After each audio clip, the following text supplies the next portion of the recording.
The month of September is Self-Care Awareness Month. It's a time to remind us to take care of ourselves first and foremost. Self-care is often neglected in our everyday lives. We all tend to put others' needs before our own. It is crucial to remember that we cannot fill another's cup from our own empty vessel. Welcome to Wondercast, a community collaborative podcast supporting families as they navigate the complexities of chronic illness. Today, I'm joined by Michelle Poole. Michelle is a dynamic certified executive coach and owner of Coaching for Good. She has an extensive background in global human resources before growing her career towards leadership coaching.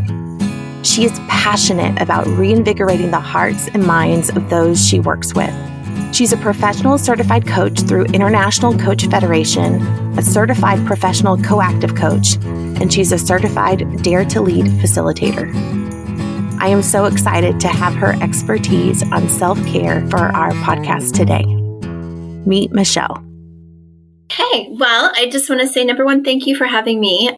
I'm so excited. And so who am I? I'm a mom of two. I have a almost 16-year-old and a 12-year-old, and I'm a business owner. I have a business called Coaching for Good and a soon-to-be relaunched women's networking group called the Amazing Women's Alliance. You know, when you asked me, I was like, what would I say? You know, I also was a 47-year caregiver of a mom with chronic mental illness. So, as I think through, this subject and what you're doing is near and dear to my heart. So thank you for having me. Well, we talk about how September is National Self-Care Awareness Month, which I love. Personally, both of our birthdays fall in this month. Mm-hmm.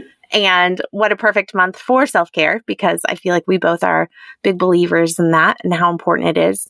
And we know that at Wonders and Worries, our primary audience are people who are either fighting the good fight of enduring chronic illness or supporting someone they care about greatly as they are walking through chronic illness, and what that self-care could look like for them and for their family.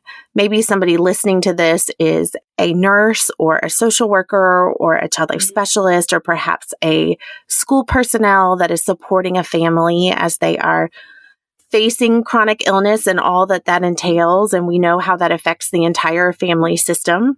So in looking at that, it helps us better understand all the ways that we can focus on our own growth and carving out that space and time for healing, just being very intentional about making some time for ourselves. So kind of where I wanted to start with this, the work that you do and how you see individuals, how does that work in terms of the populations that you support and serve? In my business, Coaching for Good, we work with both individuals and organizations.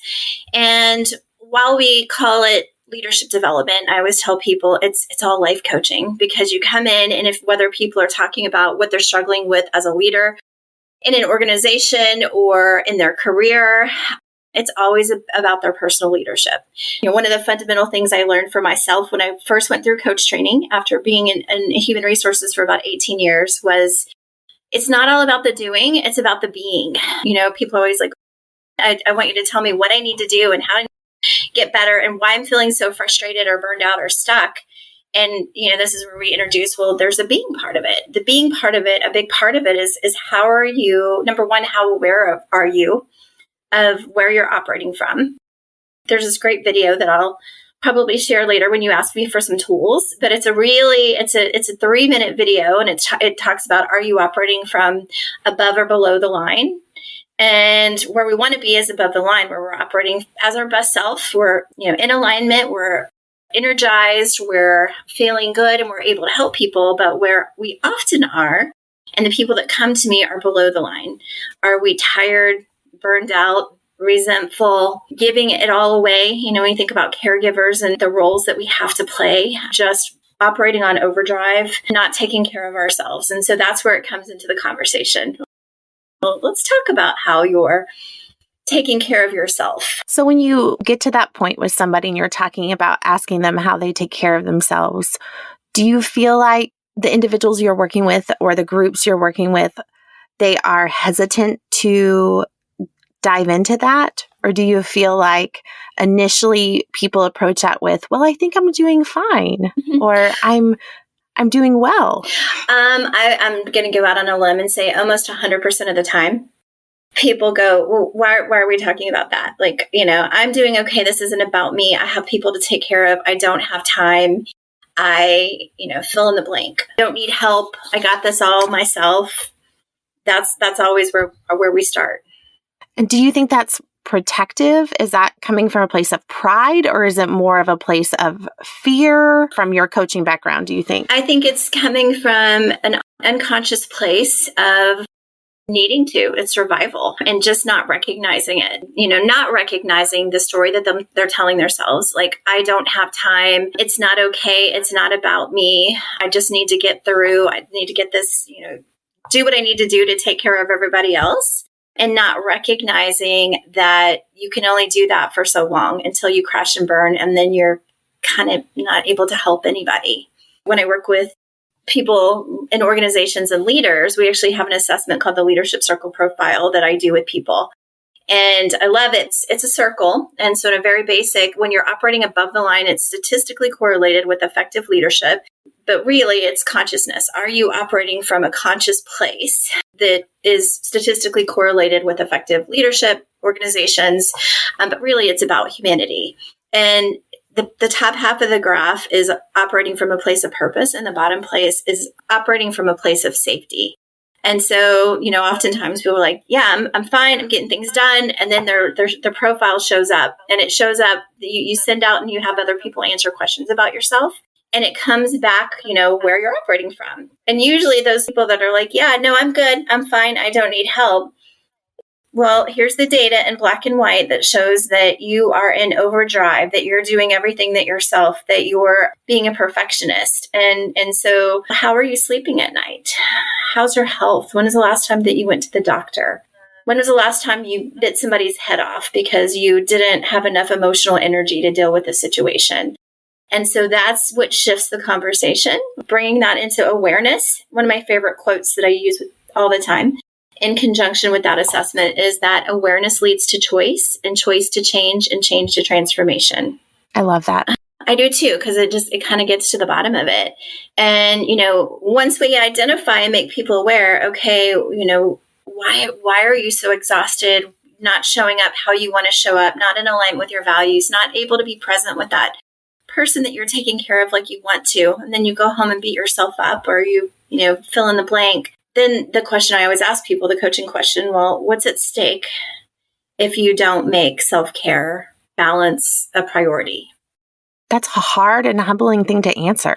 Think about what's at stake, because for a lot of our families, they're saying, well, if I make myself a priority, I worry that I am being selfish, or I am not focusing on my person who is maybe really ill and in this life event, or my child who is struggling with me not being around as much and being immunosuppressed and not able to come to their school or volunteer in their classroom, or have to go to the hospital or looking funny. And so they're already carrying around that guilt. And so it's like one more thing to focus on myself. So I can see how they have that struggle of knowing. And that's where we start. That's the being, right? Going into the internal work. There's, what I just asked you in coaching is a powerful question, where I love it when people are like, ooh, I can't answer that question right now, because we got to get to the heart of it, right?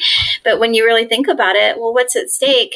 You're not going to be able to show up. You're not going to be able to show up in the way that you want to show up. You're not going to have the energy to do everything that you've been doing. You're not going to be able to be present in those moments when people really need you. And so that's what starts to shift the conversation and to shift those beliefs. That's where we got to get behind those beliefs of, like you just named. What I'm also certified in Brene Brown's research. I don't think I mentioned that at the beginning. And so I use a lot of her tools, which I highly recommend.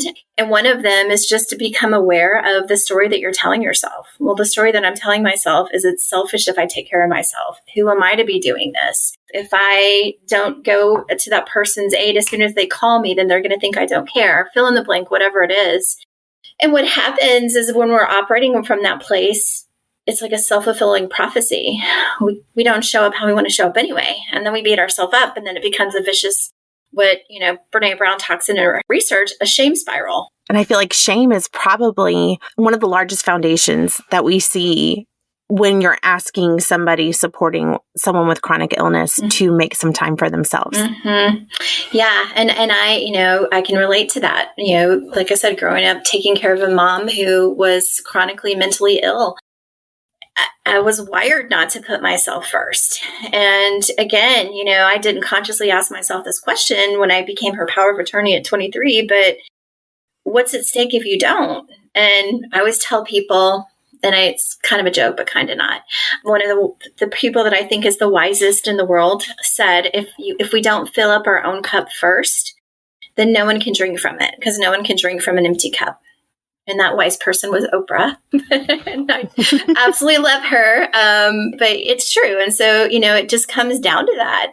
We can continue to operate around these limiting beliefs and make decisions from that place, because when those beliefs are operating under the surface, and in the leadership circle profile, they're called reactive tendencies, those beliefs become our behavior, that become the actions, that become the impact. And so you've got to really get in touch and really put that belief on the table. Like, what am I questioning here?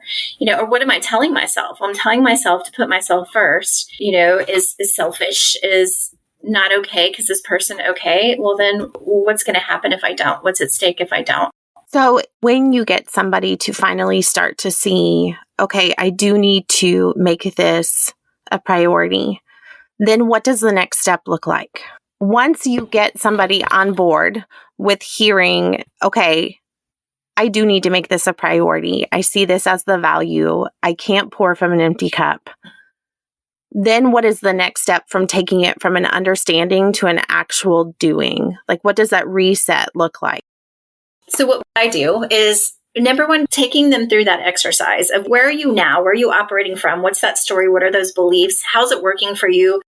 What's working, what's not working, looking at some of the goals, and the goals are typically, I want to do more. I want more energy. I want to be more effective. And so just making it more concrete. And one of my favorite exercises that I use is a values exercise. So we go through a timeline of people's lives. We say, if you're writing the story of your life, if you're writing a book, what are the chapter headlines that make you who you are today? And people will going through that exercise, and then we pull out, okay, either above the line or below the line. I think the theme today is about the line. I didn't realize how many tools I use, but if it was above the line, it was a positive event. If it was below the line, it was a negative event. And we look at what were the values that showed up for you there, whether they were values that were honored or values that made it so hard. If you think about if you had a divorce in your family, maybe it was the value of family or security or safety that was compromised, that made that something so core to who you are. And so one of the things that we do is we go through that exercise and we get people to come up with, like, what are the top, if you were to think that you have these pillars that are holding up your foundation, what are the top, they have to be symmetrical. So 6 values, that in your life right now in this chapter, because I think it's important to always remember for all of us, but especially when you're going through really hard things, that it's going to get easier. It's going to get different. It's going to shift. This isn't forever. But looking at what are the things that need to be in place that you need to focus on now. And so we look at health. And then the question always is, because it's not a black and white thing. It takes a lot to convince people that they've got to put themselves in there. And it usually comes in the form of health or exercise or connection with friends, family, and being able to say, here's the core things that I need to keep front and center. These become your priorities. And then they become the things that learning how to say, when you think about it, every time you say yes to something, you're saying no to something else. Or I like to flip it and make it more positive. Every time you say no to something, you're saying yes to something, one of your priorities or your values. And so you can't really do that if you're running on overdrive and you're burned out and you're giving all of yourself away and you're, operating below the line. And so to get to that place, you have to say, okay, so here's the things, so that when extra stuff comes up, and there's always extra stuff, especially in the world today in the last 2 or 3 years, you can say, yeah, I've got to say no to that, because right now this is my priority. And this is what's going to help me maintain my energy. And we haven't even talked the other side of that is looking at your values, like what's going to replenish your energy. Because it's so easy as a caregiver to get sucked into taking care of everybody else and not replenishing our energy. So then that becomes the next part of the conversation. So we look at the values, we start to put some goals around, here's what you're going to say yes to, and here's what you're going to say no to. And then, what are the things that you're going to build into your prioritize and build into your schedule, your limited time, that are going to help fill your cup back up. I love the rephrasing it to not focusing on my no's, but what are my yeses? I love that so much because as somebody who struggles to say no, which there's a lot of power in saying, it's not that I'm saying no, it's that these are the things I'm reserving my yeses for. And I think there is so much strength in that because then you're saying, this is the stuff that I'm putting the value in. These are the things that I am choosing for my time. Yes. And there is so much power in that. Yeah. And I love that you said choosing because that's the biggest, what you just described is that awareness. And then it comes to choice and choice to change, right? And so it becomes that it truly does help people. When people come a lot of times to work with us, they're feeling stuck, they're feeling powerless, they're feeling frustrated. And so even getting people to go, oh, you know what? You actually have control over this. That helps shift the energy. So how does embracing vulnerabilities take us where we need to go? Does that make sense? How does allowing ourselves to be vulnerable help us get the momentum to move into self-care or move into change? Well, if you're familiar with Brene Brown's research, you know the antidote to shame and being in a shame spiral is vulnerability. She found the definition of vulnerability from all of her research is uncertainty, risk, and emotional exposure. That in itself, in my coaching sessions, we do a whole bit of work on what does vulnerability mean? And, one of the biggest things I like to ask people to start out is, especially caregivers and people that are giving all of their energy away to help other people. I ask people, well, how are you to ask for help? How are you? Let me rephrase that question, but you know what I'm trying to say. I think I asked you that question yesterday and you were like, Terrible. I'm terrible at it. And I think that there is a trend that the people that are great at giving help are horrible at asking for it. And I think when you get in a space of setting yourself as the primary caretaker for something and you do it for a long time, I think that you put yourself in the headset of, one, you take pride because you have put a lot of energy into something. And so when you do that, it becomes a point of pride because clearly if I've given so much of myself and so much of my time, it's because I want to, and it's because I love this person, but also I'm proud of this. This is my hard work. This is my blood, sweat, and tears. I don't want someone to come in and mess this up. We also have, I think for a lot of us who have worked with anyone who is ill, especially if it's your person, you kind of start to be under the belief that you are doing the active work of keeping them alive or helping them heal.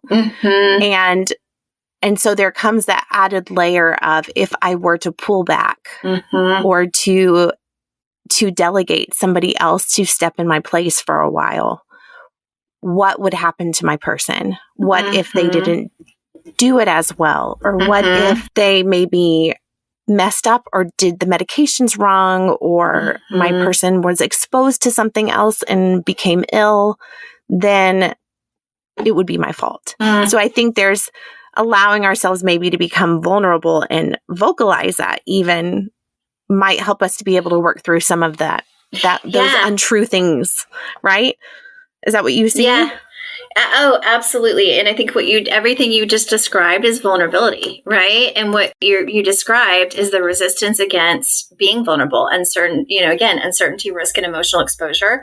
So even admitting that I don't have this all what happens if I don't? And it's scary. It's scary to think that if there's a mistake, then that might mean that I did something wrong because I hired another caregiver, or I didn't go to that appointment, or I didn't, whatever. And so it's, again, it's recognizing, it's having the awareness, number one, to say, what if I don't? Are you showing up how you want to show up in this caregiving role in the first place? Are you showing up above the line as, being able to be fully supported, fully present, fully loving? Or are you so depleted that you're showing up resentful? And, not to mention the physical effects of burnout and stress and all the things, like not being able to remember all the things you need to remember and keeping up with all the things that need to be kept up with. And so it goes down to vulnerability in that situation looks like asking for help and admitting, like, I am human. I can't do it all. The antidote to shame is vulnerability. And part of that is just saying it out loud. Number one, to yourself, admitting that this is really hard. And so that, and empathy, right? And this is where we talk about empathy. So having that trusted circle of people to support you, which is self-care as well. Like, how do you, number one, just say, I need some support, and this is what support looks like. And it's going to be messy, and I might fall apart, and I'm not going to have it all together, right? That's vulnerable. And having that empathy, and then having, self-compassion for ourselves too. We can't leave that part out. And just recognizing, like, maybe, we talk about all the time in quote unquote leadership development, which is personal development as well, is, all those things brought us to where we are today, worked for us. But is that what's going to get you to keep going? That's so important to think about. Yeah. I mean, if you think about it, I'm sure we all talk about it takes resilience to take care of people. And we cannot function 100% of the time giving it all away on overdrive. And we can't. We're going to crash and burn. And so, being able to just admit that and have self-compassion and say, okay, well, this is hard. You've done a really good job. You're a really great caretaker, and you need some support.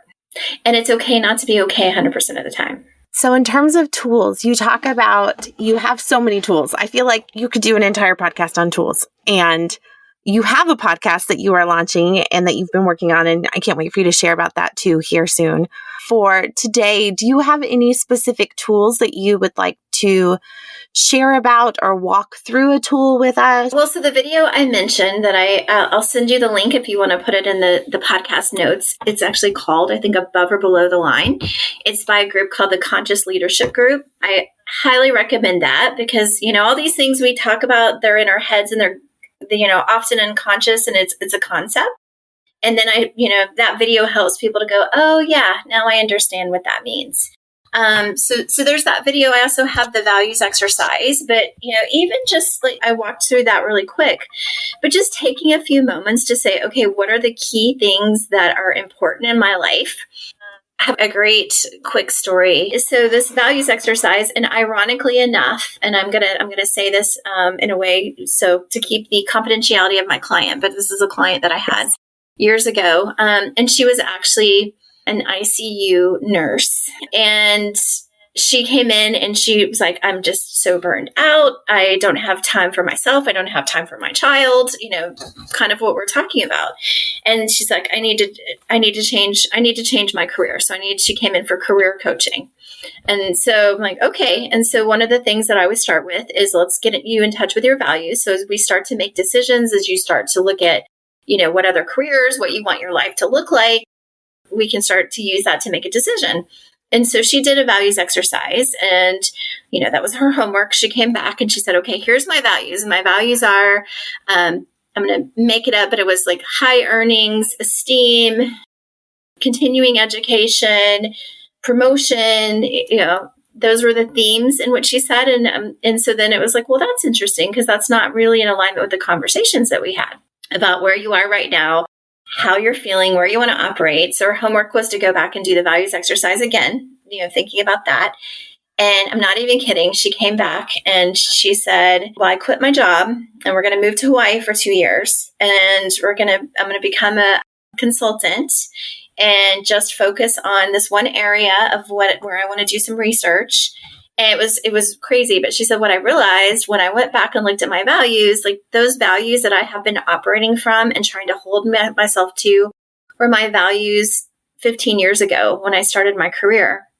And when I began this journey, and she's like, and I'm tired and burned out, and I want to focus on the things that are important, my family, my spouse, and I want to put my energy, which is less than it used to be, where I can feel like I can make the most difference. So she ended up moving to Hawaii, but my joke, as a coach, you're supposed to use a lot of metaphors, and I'm getting better at it, but back then I'm not good at coming up on the fly.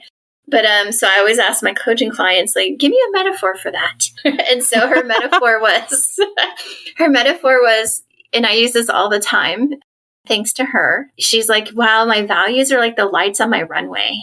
And if they're not lit up, then, I can't either take off or I don't land. You just kind of go off the runway and you land in the mud.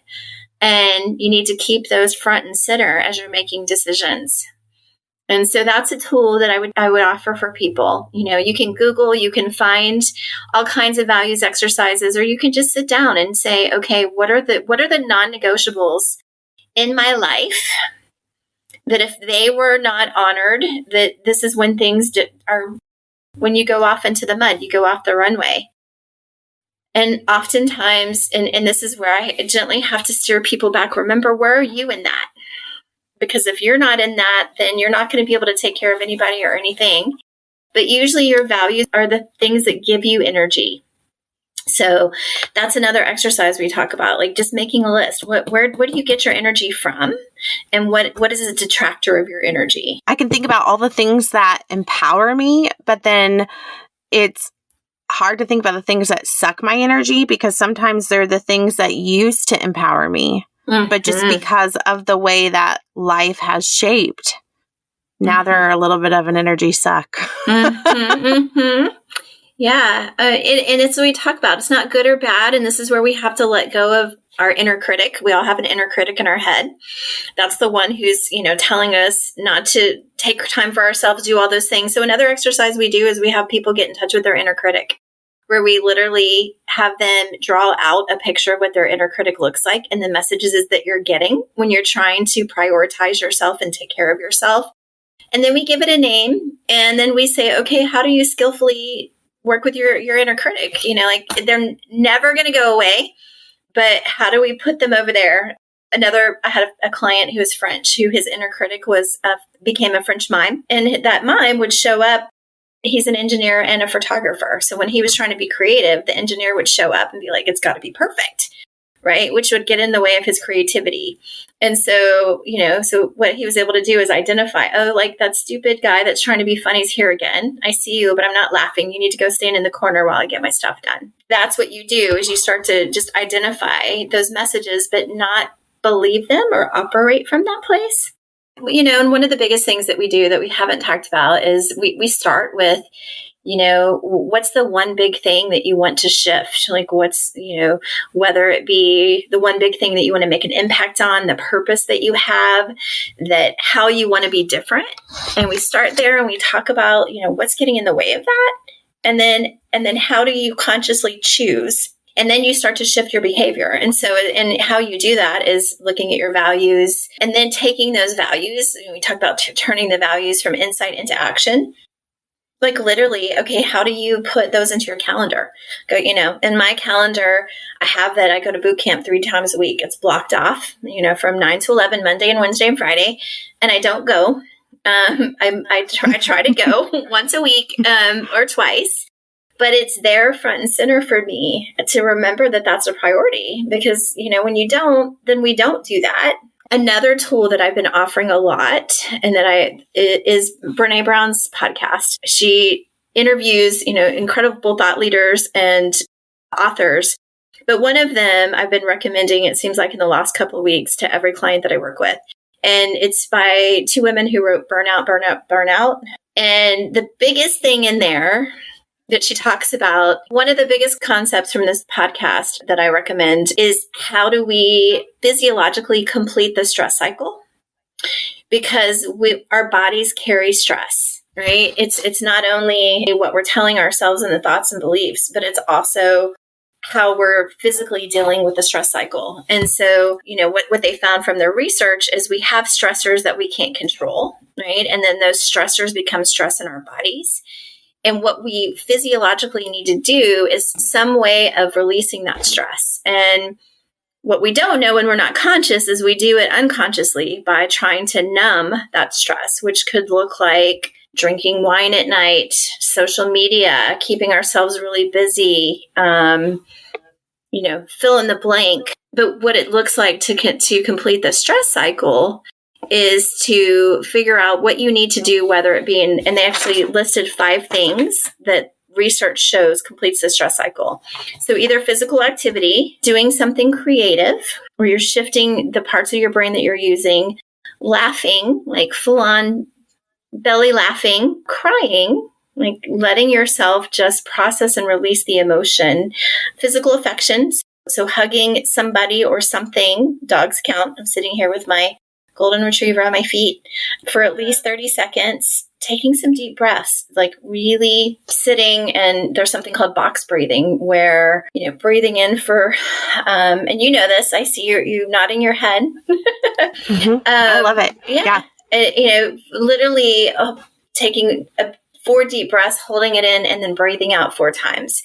And it physiologically changes the stress response in your body. This is also something that's self-care. And, what I love about those things is it doesn't have to be, none of this has to be anything really big, right? It's, when people think about, this is also a misconception with the clients that I work with, that go, I don't have time to go get a pedicure or a massage or go to the spa or, something big. And it's just thinking about, what do I need to do to complete the stress cycle that I can do right now? Whether it be walking a mile down the street or walking a quarter of the mile in my case to get my mail with my dog in the middle of the day, taking a phone call outside, whatever it might be, that's also a way, a piece of self-care, because it's helping you to process the stress through your body. Now I'm thinking of all the little micro things that you can do in a day. Mm-hmm. It's like, wow, there are so many. I had a friend who said that she started, just the first thing she did when she got out of bed is she started to try to drink a whole glass of water, just right there at her bedside. Mm-hmm. And that was like her goal every day, which sounds so easy. But for me, that's sometimes so hard because I don't love water. Mm-hmm. I want to, but I don't love it. And so just the act of doing that and trying to make that conscious effort, like I'm going to try this and make this life change and have it available to me to try, or just saying I'm going to take 5 minutes and I'm going to stretch at my bed, get out of bed and stretch, like do a downward dog or, just stretch my arms, move my body, see if that can just kind of give me some of that limbic movement, some of my circulation, see if that just even that sheer act of kind of getting my heart pumping can kind of put me in the mindset to be like, okay, I am starting my day. And so I don't know. I think that you're right. There are micro things that you can do. I think that it doesn't take cancer away. It doesn't take heart disease away. It doesn't change the story that is happening in your life, but it maybe can give you a small, tiny bit of reprieve to be able to face it with a little bit of a clearer head. Yeah. And more energy and more resilience and for you to be able to show up as how you want to show up. I don't want to even say your best self because that's making it a really high bar, but just a little bit better than what you would have been if you would have been exhausted and depleted and resentful from not doing anything for yourself. Michelle, is there anything that you feel like we should have shared or that you wanted to share or anything about your exciting endeavors you're doing right now that you want us to know about? I'm going to link to your website on the podcast so that people can go to your website to learn more about what you're doing. Like I said, we're about to relaunch the Amazing Women's Alliance. And, when I thought about it, I actually took it over from this really amazing coach that passed it on to me. She recognized the need for her own self-care. And she built this wonderful network that's really about supporting women. And when I took it on, I had to pause. So this is something we hadn't talked about yet. And going back to that, when you say yes to something or when you say no to something, you're saying yes to something else. It's all about the pause. And so this is where you start to break the cycle and just take a moment and check in with yourself and ask, okay, how is this serving me or not serving me? Am I saying yes to this because it's in line with my values, or because I'm, people pleasing, I have a fear, I'm telling myself a story? What are the things, so that you can start to really consciously choose? And so I did that with this amazing group that I get to work with, and we're going to be growing it. And when I looked at it and I said yes to it, I really thought about why me? Why now? And what do I want it to be? And what I really thought about is I know for myself and my friends and my clients and the people that I work with, especially as women right now in Texas, we all need to take that pause and reconnect with ourselves on where we are now, and then reconnect with each other. And how do we all kind of reform, what does it look like, and re-energize ourselves? And so it's really going to be a network about support, personal and professional development. So I would just say they'll be on my website in the next month or so, and there'll be an opportunity to join us at events. We're having a launch party December 1st. The location is TBD, and it's going to be, what I want to do is offer that space where, I don't know how to self-care, and I don't know what I need, and I don't know how to go through some of these tools that I described. That's the work that we're going to be doing together. So offering different ways to be able to do that. And so that's what I would say. The people we love deserve to have the best versions of us, especially if they're ill. So take the time, do the work, make the space to take care of yourself. You, your family, your friends, they'll thank you for it. To learn more about the incredible work that Michelle and her team with Coaching for Good are doing, please check out her resources and consider visiting her website. And may we all come to know what it's like to live life above the line.